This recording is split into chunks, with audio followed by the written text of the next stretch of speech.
Griftlands is the latest game from Klei Entertainment, and it's currently on beta/early access on the Epic Games Store.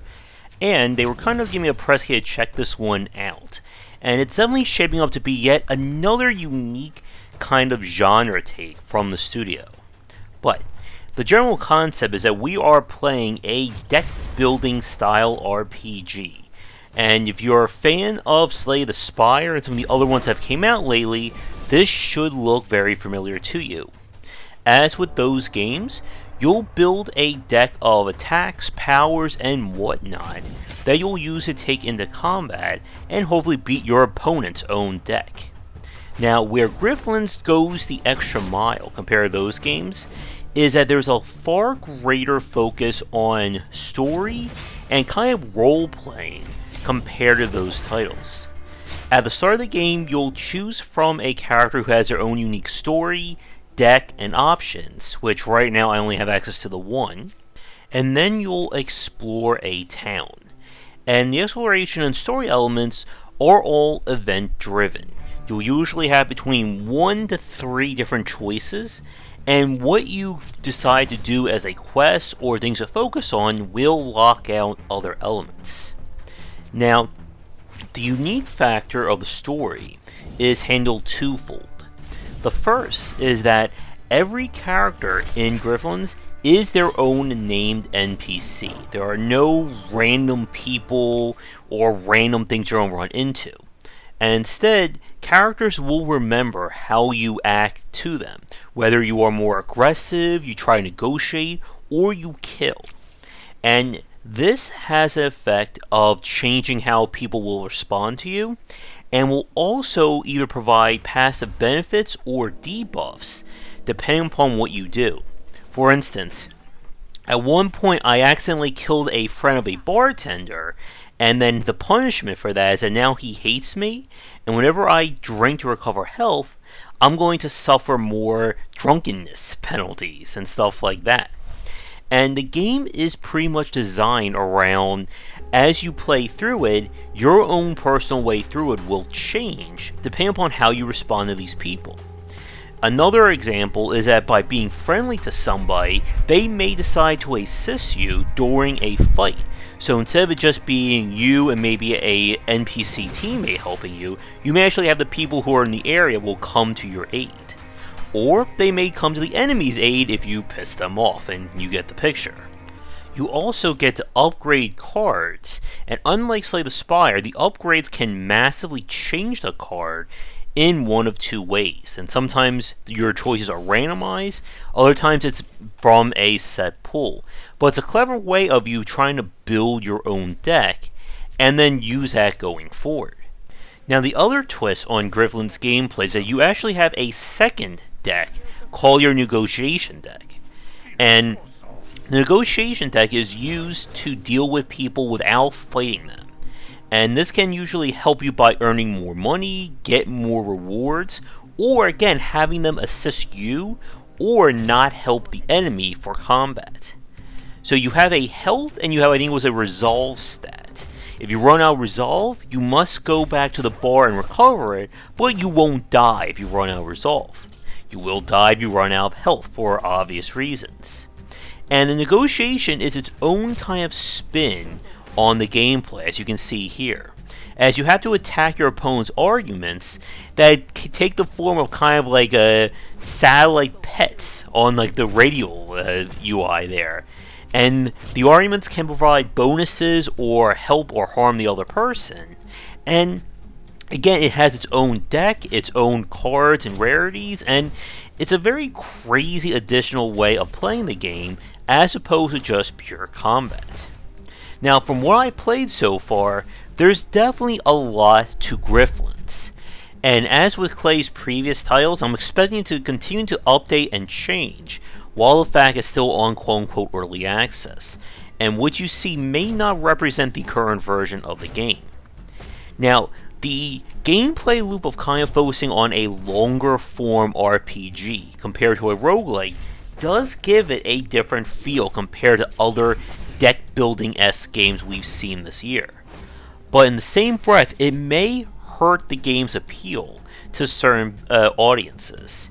And we're going to talk about that next. But first, a quick shout out to our current Patreon supporters and sponsors.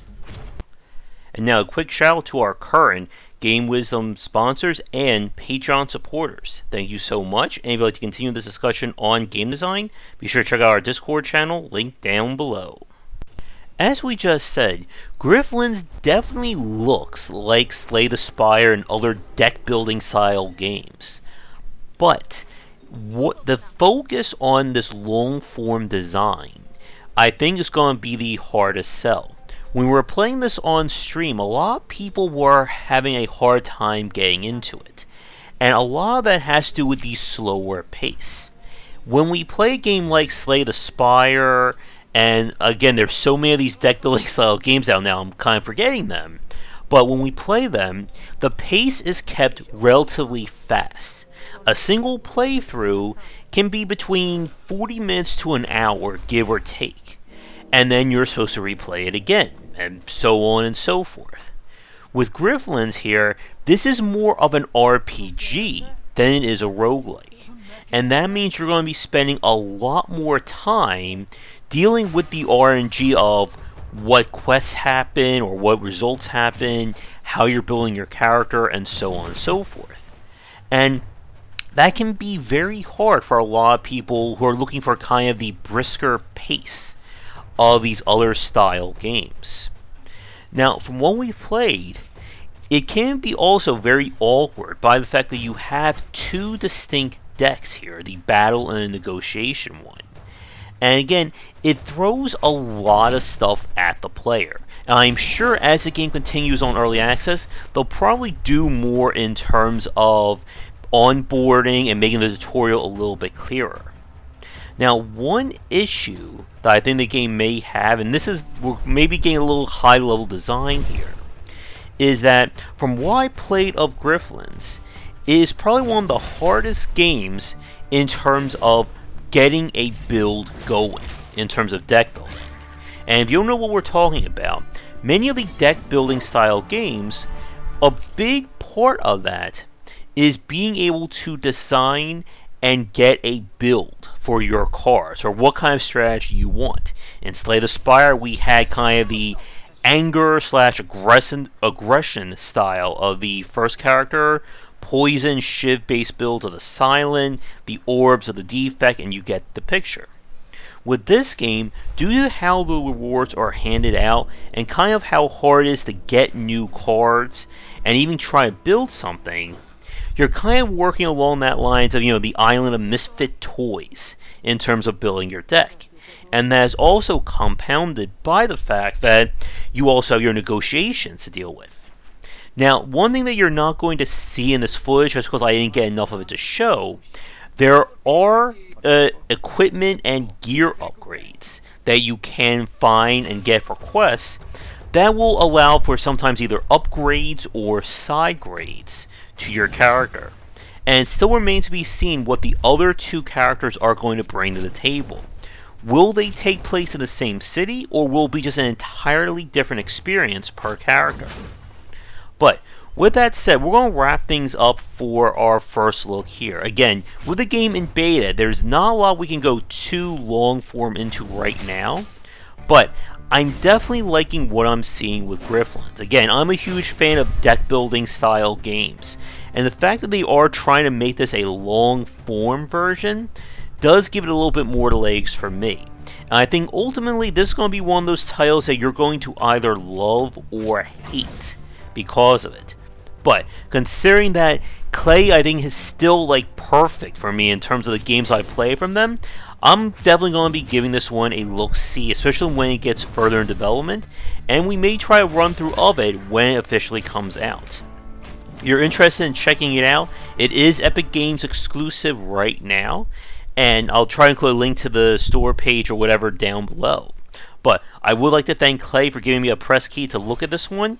Hopefully we can get them back on for a cast at some point. It's always fun to talk to them about their designs. But thank you so much for watching this first look video. If you'd like me to take a look at your game in the future, please don't hesitate to get in touch and come back for daily discussions on game design here and on Game Wisdom, where we examine the art and science of games. Once again, this has been Griftlands, and I will see you all next time.